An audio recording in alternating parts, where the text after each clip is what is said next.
નમસ્કાર મિત્રો, એકવાર ફરીથી તમારું સ્વાગત છે ફેન્ટસી ગુજરાતીમાં. આજે આપણે વાત કરીશું ઇન્ડિયા વર્સિસ સાઉથ આફ્રિકા વચ્ચે જે ત્રીજી વન ડે રમાવાની છે. 21 ડિસેમ્બર અને 4:30 વાગે આ મેચ ચાલુ થશે. વાત કરીએ આના મેદાનની તો બોલેન્ડ પાર્ક પેરલમાં આ મેચ રમાવાની છે.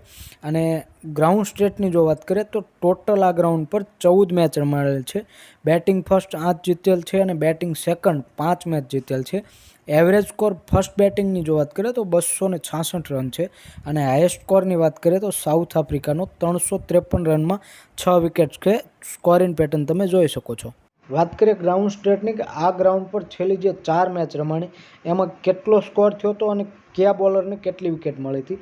તો 21 જાન્યુઆરી 2022ના રોજ ઇન્ડિયા અને આફ્રિકા વચ્ચે જે મેચ રમાય છે એમાં ઇન્ડિયા ફર્સ્ટ બેટિંગ કરતાં 287માં 6 વિકેટે કરે છે, જ્યારે આફ્રિકા ચેસ કરતાં એ મેચ 288 રન 3 વિકેટે જીતી જાય છે. આ મેચમાં પેસર્સને 4 વિકેટ અને સ્પિનરને 5 વિકેટ મળે છે.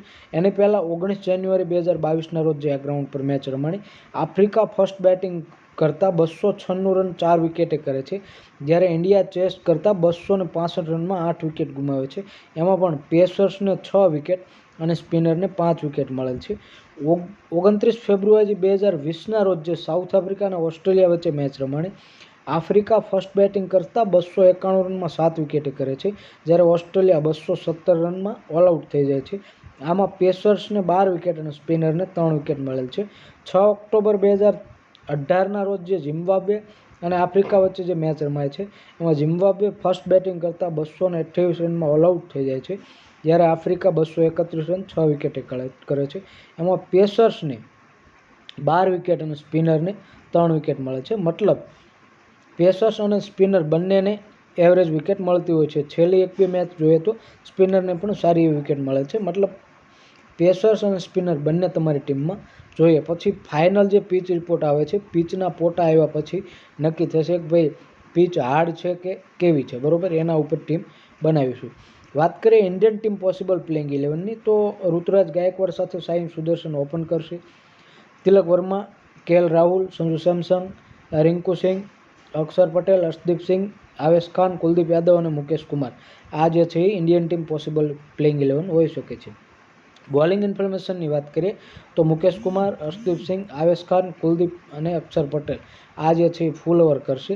પાવર પ્લેની વાત કરીએ તો મુકેશ કુમાર, અર્શદીપ સિંહ અને આવેશ ખાન આ પાવર પ્લેમાં બોલિંગ કરશે. ડેથ ઓવરની વાત કરીએ તો મુકેશ, અર્શદીપ, આવેશ ખાન અને કુલદીપ આ જે છે ડેથ ઓવરમાં બોલિંગ કરશે. વાત કરી લઈએ આફ્રિકન ટીમ પોસિબલ પ્લેઇંગ 11 શું હોઈ શકે છે તો રીઝા હેન્ડ્રિક્સ સાથે ટોની ડી જોર્જી આ જે છે એ ઓપન કરશે. ત્યારબાદ આરવેન્દર દસન, Aiden Markram, Heinrich Klaasen, David Miller, Wiaan Mulder, Keshav Maharaj, બરોબર, બર્ગર, ત્યારબાદ વિલિયમ્સ અને હેન્ડ્રિક્સ આ જે છે એ આફ્રિકન પોસિબલ પ્લેઇંગ 11 હોઈ શકે છે. બોલિંગ ઇન્ફોર્મેશનની વાત કરીએ તો વિલિયમ્સ, હેન્ડ્રિક્સ, બર્ગર, મહારાજ અને વલ્ડર આ જે છે એ ફૂલ ઓવર કરશે. તેમને જો જરૂર પડશે તો માર્કરમ બોલિંગ કરશે અને પિચ જે છે એ થોડીક સ્પિનરની મદદ હશે તો કરશે.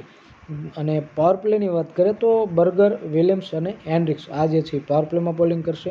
ડેથ ઓવરની વાત કરીએ તો હેન્ડ્રિક્સ, વિલિયમ્સ, બર્ગર અને મલ્ડર આ જે છે ડેથ ઓવરમાં બોલિંગ કરશે. જો આમાં બહુ રેકોર્ડ કે હેડ ટુ સ્ટેટની કોઈ જરૂર નથી, પ્લે સ્ટેટની આના આધારે જ તમે ટીમ નક્કી કરી શકો છો.